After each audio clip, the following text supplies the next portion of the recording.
Okay, I'm trying to build a channel where you can just come in, watch it, not get angry, not get triggered, and you can actually like me, okay? So, if you're pro-life and you're gonna get really pissed, then please just click off the video. I want you to like me. I want you to be able to watch my channel and enjoy it because that's what I'm trying to build. I'm not trying to build an enemy, okay? So, if you're pro-life and you're gonna stay, I just ask that you listen to what I have to say instead of just fucking jerking off your hate boner for me. Please, you're good, my guy. Don't, keep it down, dude. I know you're about to come, but it's good. But yeah, without further ado, let's hop into the video. By the way, I'm talking about this because there's nothing to talk about. Holy shit. So before we get to like the morality, the philosophy behind everything, first, let's start on the legality of it all. If abortion becomes illegal, then if a woman who's raped ends up being pregnant, should that woman have to carry her baby to term under pro-life legislation? Now, to be consistent, you would have to say yes, she has to. But to be a good person, you would have to say no, they don't have to.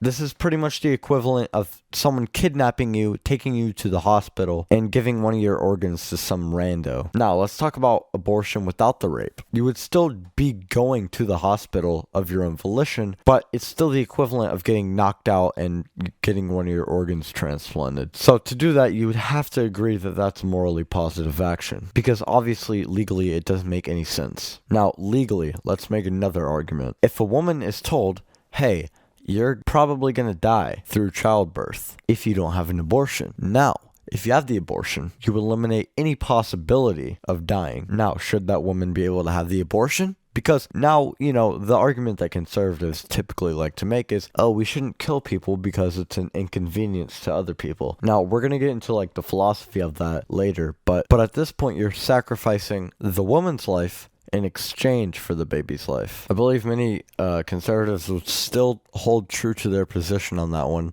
and still stay consistent, which is bad. It's a bad legislation to have. It's terrible. Here's my third legal argument. When a woman is pregnant, they have the ability to decrease the likelihood that their baby dies. If they don't do this, should that be considered negligent murder? Because the fetus is considered a person under pro-life legislation, and being irresponsible about someone's life to the point where you lose it is considered negligent murder and a crime. So if the woman takes no steps to decrease that likelihood, should they be arrested? Here's my fourth legal argument. People want to make the argument of like, oh, well, life starts at conception. You ask them why, and they say it's the most consistent way to do it. Well, wouldn't the most consistent way to do it be by saying that the egg and the sperm are the first things that are you? Because they are. And by that logic, banning masturbation. Oh, and also banning periods because they flush out the egg cell. But,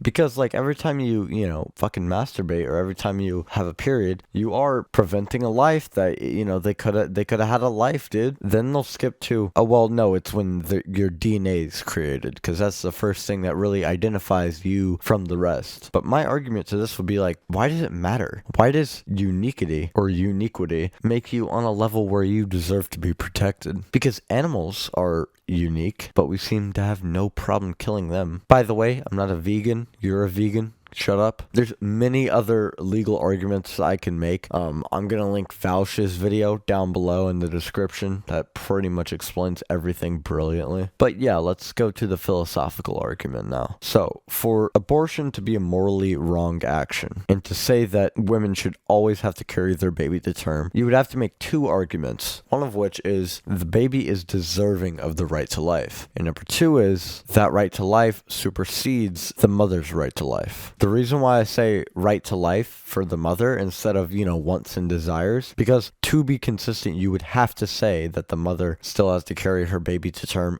in instances where she might die. So pro-lifers do not care if the mother dies to stay consistent with their position. But you know what? Sure, for the purpose of the debate, to make it even clearer, I'll just go with why does the baby's right to life supersede the mother's desires and interests? Sorry, autonomy. Whoops. Now, the reason why the baby does not have a right to life is because you're granting it personhood. Now, we have to look at what makes a person unique to give a person personhood. Now, many people will be like, oh, consciousness. Well, no, because animals have consciousness. Oh, emotional intelligence. No, because some animals do have a lower level of like emotional intelligence. What I would personally say is the ability to creatively engage with our environment. And humans are on a level of being able to do that makes them humans. And fetuses are simply not. A lot of people would take this and apply it to babies, right? And my argument against this is with babies, there's an active desire to be a member of the social contract. Someone who can generally respect your rights and how you feel. Next up, we have, does that baby's right to life supersede the mother's autonomy?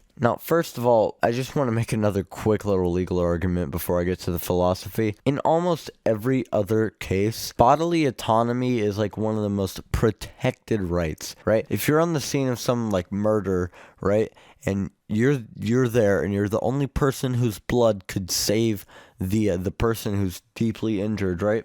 You do not have to. And consistently with law, we shouldn't make abortion illegal for these reasons. And this even works with fetuses being people. As long as bodily autonomy is a law and a right, which it definitely should be, abortion would still be illegal even if a fetus is considered a person. And anyways, people who genuinely sit there and say, I see no difference between some 24-year-old woman and some, stack of cells are being so disingenuous and are completely just being retards for the sake of staying consistent. Another argument for abortion being legal is that if abortion becomes illegal, then people are still going to find ways to get those abortions, which will end up having a lot of people do shitty abortions on the side of the road. Also, the government is forced to have to invest more money into contraceptives, making them more available just so less abortions happen.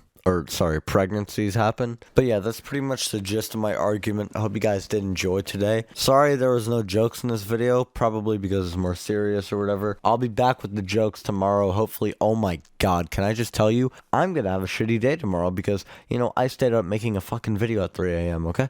So please drop the like, please drop the subscribe, because I'm out here grinding, sacrificing fucking happiness for you guys, and I'm only pulling fucking 20 views a video. Oh, not even that, dude. Oh my god, dude, do you not know how bad of a person you are if you don't fucking subscribe to the channel? Yeah, but anyways, I'll see you guys next time, and peace, and stay dank. Fuck you.